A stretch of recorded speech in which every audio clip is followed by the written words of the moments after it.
That's a nice looking pineapple if I've ever seen one. I'll have to get that one.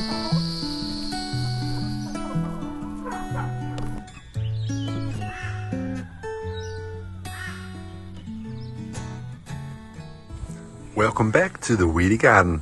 The garden on the hill where it's very, very hot. It's not very hot temperature wise today, but I think it's going to be hot in my mouth because I'm really curious to see what these Carolina Reapers taste like. So I think I just taste one, do it straight away. Well, I think about it.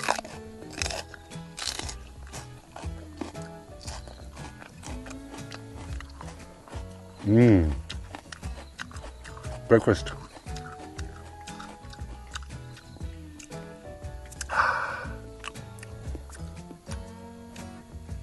I did this the other day actually, and I didn't wear gloves, and I had to go do a wee-wee, and I forgot that I had chilli on my hands. Say no more, say no more. 5 minutes have gone by, I'm still here. No, it's not too bad. I can feel it's burning a little bit. I don't know what all the fuss is about, to be honest.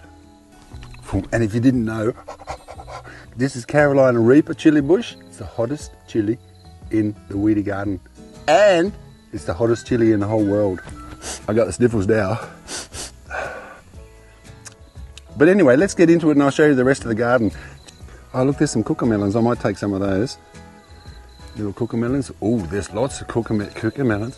You know what the cucamelon is? This looks like a little watermelon and it tastes like a little cucumber.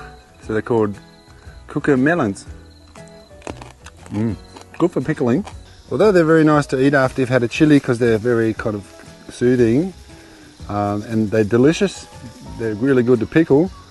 But the cucamelon vine itself, it goes ballistic. So I'm going to take my cucamelon out of the garden. I had it growing here last year, but there was hundreds and hundreds and hundreds of little seedlings that came up because all the little cucamelons that fell off, they germinated. So I was pulling cucamelon out everywhere, but this one got away from me and it's just overtaken this. The tomatoes were in here. You can see the tomatoes are still in here, but they're not very happy because they're totally shaded by the cucamelon. I'm going to pull that out when I've harvested a few more cucamelons. Although they're very delicious, the cucamelon, they're very invasive. So you want to think twice before you plant cucamelons in your garden because they'll take over everything. The cucamelons are down here as well. See? Down here invading my tomatoes. I don't know if you can see me over here. I'm way up here. You can see how high it is. I can see you. But the cucamelons, I think I'll have to take all these out because there's too many cucamelons. I don't have that many jars for cucamelon pickles. So the next step after you've harvested, which I just did, my carrots and my beetroot and a few weeds, is just to get the bed ready for the next little batch of seeds. So what I'm going to do is just going to clean up the weeds and then I'm going to put a nice layer of compost soil on the whole thing. Okay, so just sit back, enjoy a bit of music, and we'll just speed things up a little bit, shall we? You know, it's all about having enough time. You know, I like spending time with my time. This is my time plant here. What I'm going to do is I'm going to harvest some thyme as well. I just grabbed my trimmers. Where are they? Oh, there they are. Secateurs actually they're called, not trimmers.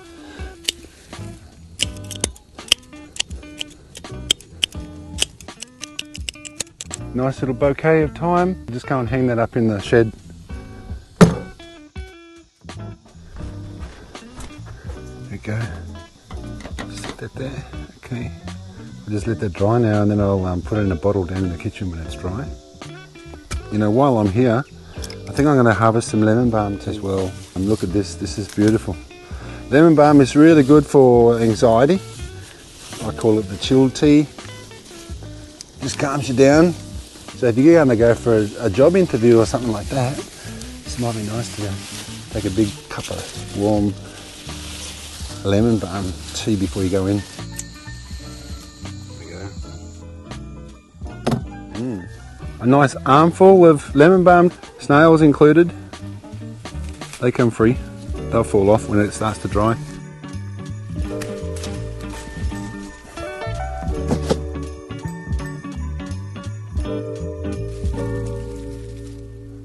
Okay, now that I've got this bed cleaned up, I'm just going to give it a bit of air. And I never walk on my garden beds. This is the first time and only times we do it is when we just break the soil up a bit more. And it's really nice and soft actually. Don't have to do much at all. I can see it's nice and aerated. Look. See that? Let's have a look at the soil down here. Have a look underneath this soil here.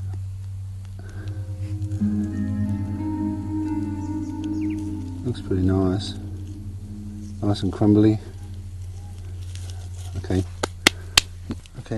So I'll just do that the whole way down.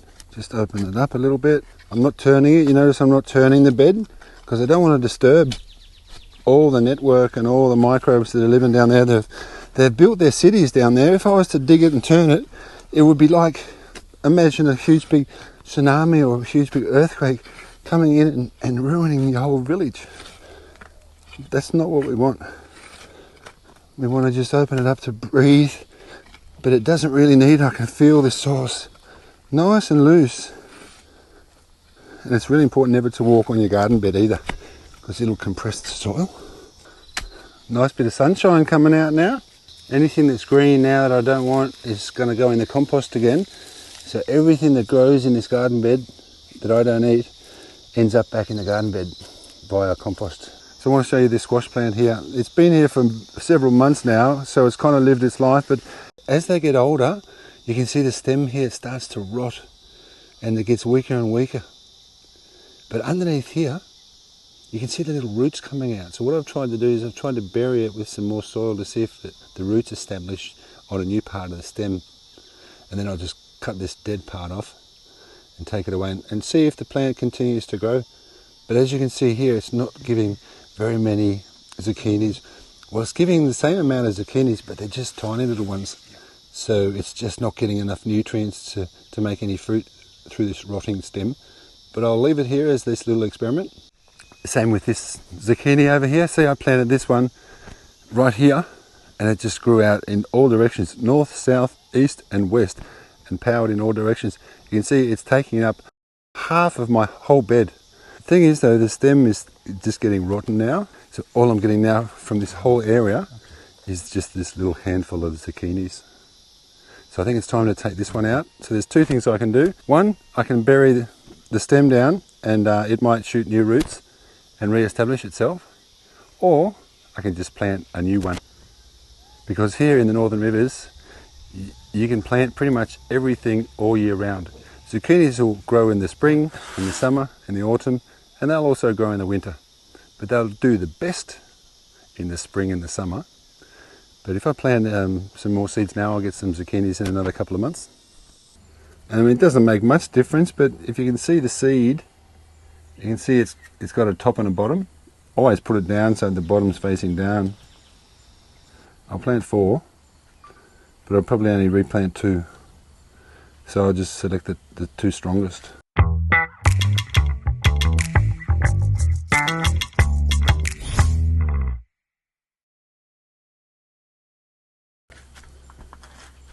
Alrighty, so I've got zucchinis for the next round. So yeah, just join it in the cycle. 3, 2, 1.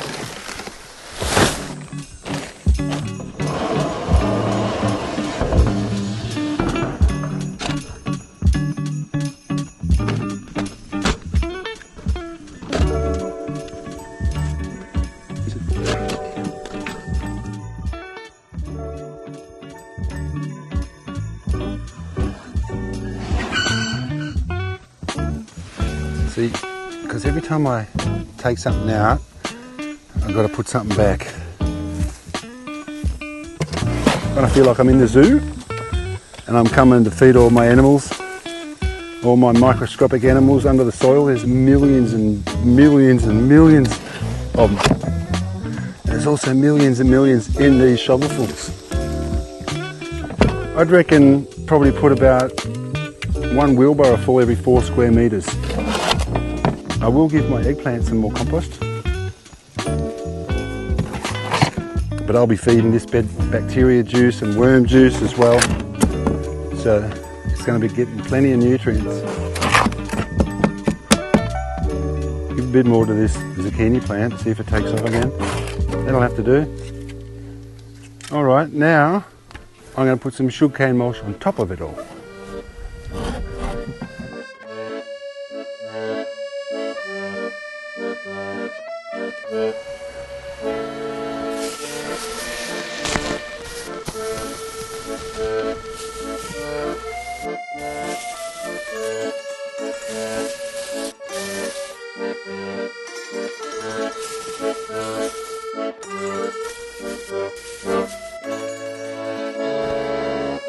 I'm having a good time here actually.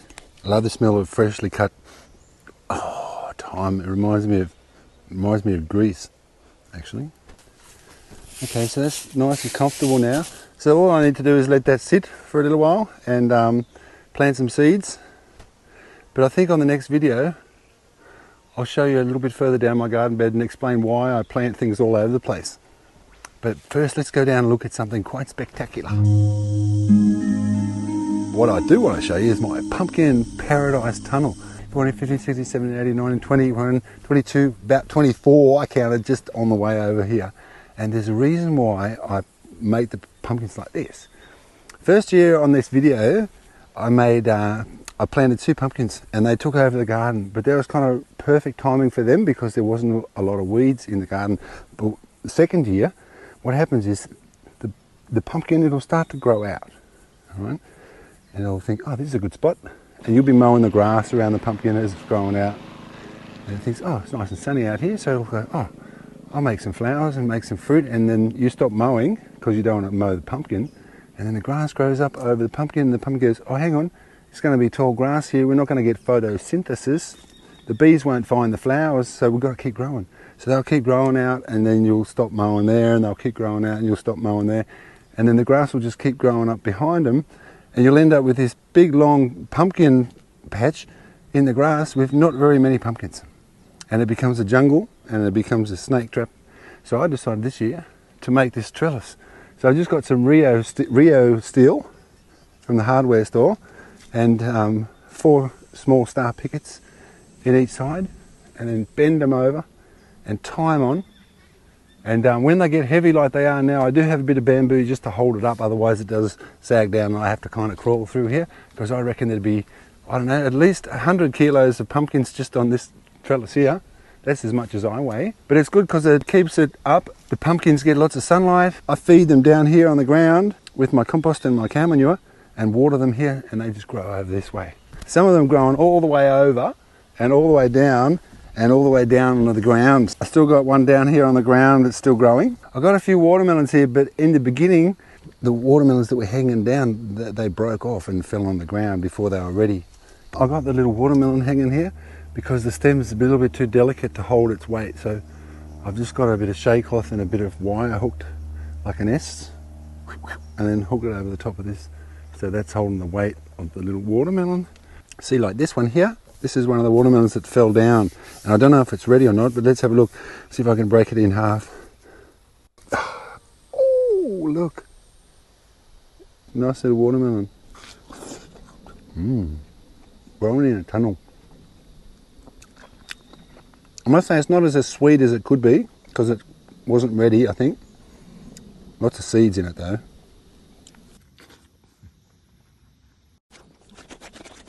Oh, nice. Lots of seeds though. I'm going to count my pumpkins. Okay, I got 1, 2, 3, 4, 5, 6, 7, 8, 9, 10, 11, 12, 13, 14, 15, 16, 17, 18, 19, 19 pumpkins. And there's another little watermelon over there. So that's my tunnel, and that's a way to grow pumpkins and watermelons. Saves the space. They're going to want to grow down and grow out, but to get in and out of the tunnel I have to use my secateurs sometimes to get in and out, so I kind of keep it trimmed. Look, listen, before I go down, this pumpkin here, you can see the stem is looks like it's finished here, so I'm going to take this one, my first pumpkin. Oof! There we go. Oh, that one's just hanging by a thread. I might take that one too. Here we go. There we go. Take it off here. There we go. Nice and heavy. Okay, we've got one for me and one for the neighbours.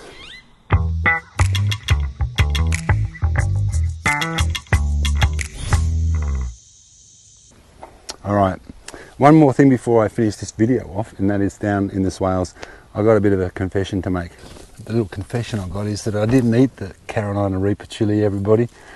I don't dare to. Instead I tricked you, and I put this little one, like this one, I hung it on the plant, and I ate that one, see? Yummy, sweet little bell pepper, but it tastes like capsicum. Okay, so that's why I didn't have so much of a reaction, but it's all about having fun here in the Weedy garden, really. I'm not quite finished with this video yet. I've decided. By the way, it's actually not the hottest chili in the world, apparently. It's actually number 2 now. I think there's a chili called Chili X. Maybe that's an Elon Musk chili. So, what I've decided to do is, because my camera has been sitting out here in the weather, underneath an umbrella and in a plastic bag and everything, filming my hemp plant, it actually died the other day. So I put my second camera on, went down to film a couple down the creek, it started raining, and that one died as well. So I've got no cameras left anymore in the garden. So I thought what I'll do is, seeing as one of these chilies has a Scoville heat unit of 2.2 million, Scoville heat unit, that means, it means how hot it is really. Second hottest chili in the world with 2.2 million Scoville heat units. I will eat one if I get 2.2 million views on this video, okay? And then I can afford to buy 2 new cameras. So I will do it, it's worth 2 cameras. If the views start getting up, I'll start practicing, and I'll eat a little bit each day until I'm ready to do it, but I will do it on camera. So watch the video again and again, refresh your page, watch it again, share it, okay? And that's fair enough. Something for something. Have a nice day, everybody, and I'll see you on the next video. I'm going to take a little test. I'm going to just put it on my tongue now to test it. I'm just going to dab it on my tongue like this. Ready? Testing, testing, 1, 2, 3.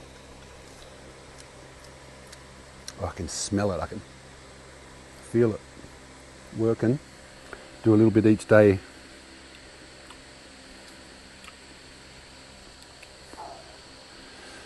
Wow, I don't know if I want to do that actually.